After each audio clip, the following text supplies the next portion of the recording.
Picture this. You're just going about your morning, grabbing a coffee, and then suddenly you hear about a house fire. 2 people found dead. Tragic, of course, but yeah, it does happen. But imagine if you knew the victims.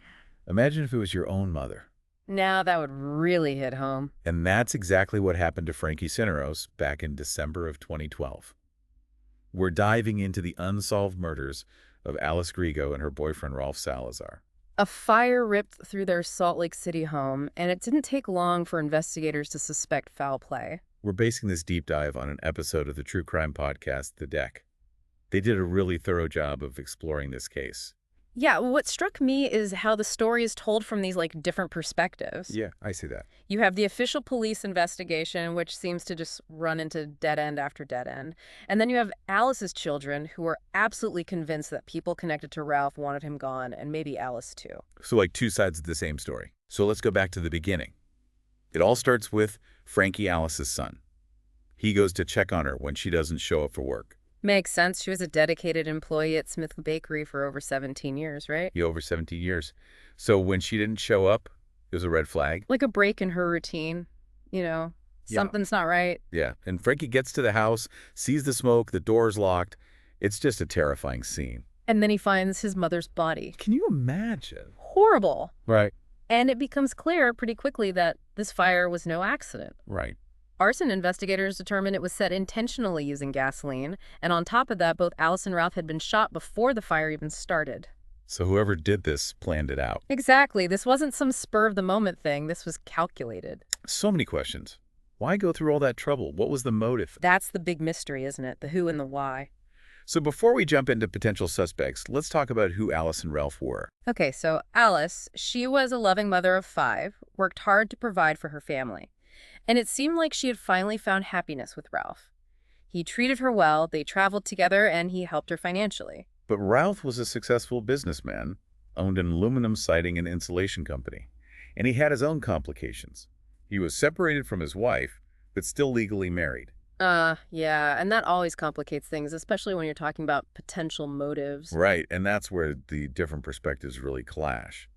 The police, led by Detective Ben Pender, they basically dismissed any involvement of Ralph's wife. They looked into it, but they said there wasn't enough evidence to tie her to the murders. But Alice's children, they're not buying it. They talk about a threatening letter that Alice apparently found and how quickly Ralph's wife moved to claim his assets after he died. Well, they've lost their mother. They're looking for someone to blame, and when the official investigation doesn't point in that direction, it's natural to question things. So if not the wife, then who? Well, the podcast brings up another possibility. Ralph's business partner. Oh, this is where things get really interesting. Alice's children, they claim that this business partner had been arguing with Ralph about money. They even suggest he might have been stealing from the company. And some of Alice's sons, they actually worked for Ralph, so they had firsthand knowledge of the business. Right, so they were seeing what was going on. They claim this partner was in deep with Ralph.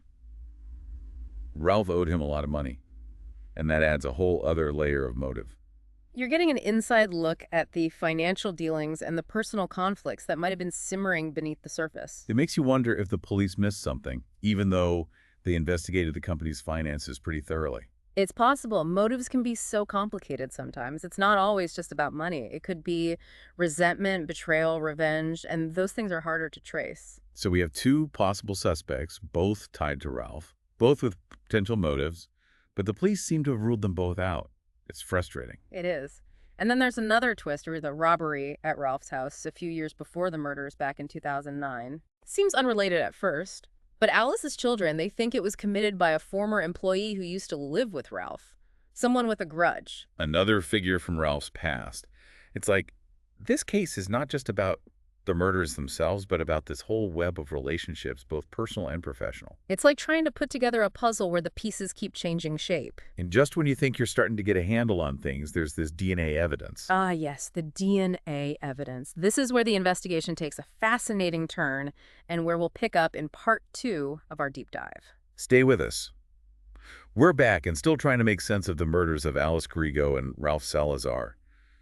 Remember we left off with that DNA evidence found at the crime scene. Right, a real potential breakthrough, especially considering how difficult that crime scene was to process. Yeah, the fire, all that insulation it made, finding any usable evidence, a huge challenge. Exactly. So the fact that they actually found a DNA sample that's significant, It means whoever did this, they might have left a trace of themselves behind. a tiny clue that could potentially unravel the whole case.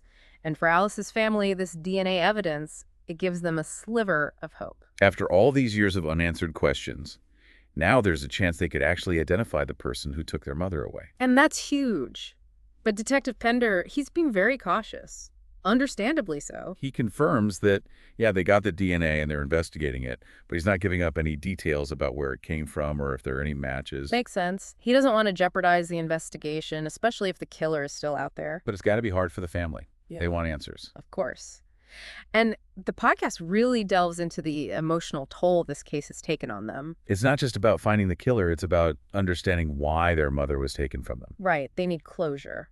And the episode reveals that Alice's youngest son, Mario, tragically took his own life just a year and a half after the murders. Oh, wow.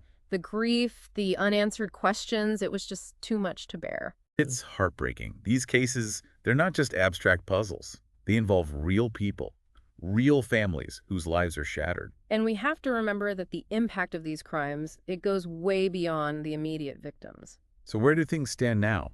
Are there any new leads? Or is this case just going cold? Detective Pender admits that things are pretty much at a standstill. Right now, there are no active leads, but he says he's not giving up. He's still committed to solving this case, and he urges anyone with any information, no matter how small, to come forward. So he's holding on to hope that maybe someone out there knows something that could change everything. And you never know. Time passes, people's loyalties, changed memories can resurface. There's always a chance that new information will come to light. And that's where we as listeners can play a part, right? By spreading awareness, keeping the story alive. Absolutely. Sometimes all it takes is for one person to hear the story, remember something they saw or heard, and make that call. It might seem like a long shot, but even the smallest detail could be crucial. You never know. Maybe someone listening right now holds the key to solving this mystery. That's what's so fascinating about true crime, right? Yeah, the mystery, the human drama, and the possibility that we could actually help uncover the truth. But we can't forget the human cost to Alice and Ralph. Their lives were cut short, and their families are still suffering. It's important to remember that. So as we wrap up this part of our deep dive, what's the key takeaway you want listeners to hold on to? I think it's the importance of never giving up hope. Even when years have passed, the pursuit of justice continues. And you're right, sometimes all it takes is one little spark to reignite the path toward resolution. And who knows, that spark might come from one of our listeners. Now, in part 3, we're going to shift gears a bit and explore some of the theories surrounding this case and dive into the psychology of unsolved crimes. We're back for the final part of our deep dive into the unsolved murders of Alice Grigo and Ralph Salazar. You know, we've looked at the evidence or the lack of it, and we've talked about the potential suspects, and we've really felt the weight of the family's long search for answers. Right. Now I think it's time to step back a bit. Look at the bigger picture. What are some of the theories about this case? And what can we learn from the psychology of unsolved crimes in general? It feels like we're moving from facts and evidence into the realm of speculation and psychology. Yeah, exactly. We're trying to connect the dots when some of those dots are missing. One theory that often comes up in cases like this is the crime of passion. So you're saying that the crime was driven by strong emotions like jealousy or rage or revenge, not so much by planning or financial gain. Right, exactly. Someone close to Alice or Ralph, someone who felt deeply wronged, maybe pushed to a breaking point. But wouldn't a crime of passion be more impulsive, more chaotic? This case with the arson to cover up the murders, it seems too planned out for that. You're right, and that's one reason why this theory doesn't really fit with the evidence. Another theory is that it was a professional hit. A hitman? Yeah, a planned murder carried out by someone hired for that specific purpose. Okay, but then who would benefit from having both Alice and Ralph killed? And wouldn't a professional hitman be better at not leaving evidence behind? Well, it's true. Professional killers are usually good at covering their tracks, but even the best laid plans can go wrong. As for who might have ordered the hit well, that takes us into the realm of speculation. Was there someone who stood to gain financially, or maybe someone who saw them as rivals? It's like we're peeling back layers of an onion, but we never quite get to the core. Exactly. And that's why unsolved cases can be so fascinating. We're wired to look for patterns to connect the dots. And when a crime goes unsolved, it leaves this void that we try to fill with theories and guesses. And what about Alice's children? They seem so sure that it was either Ralph's wife or his business partner.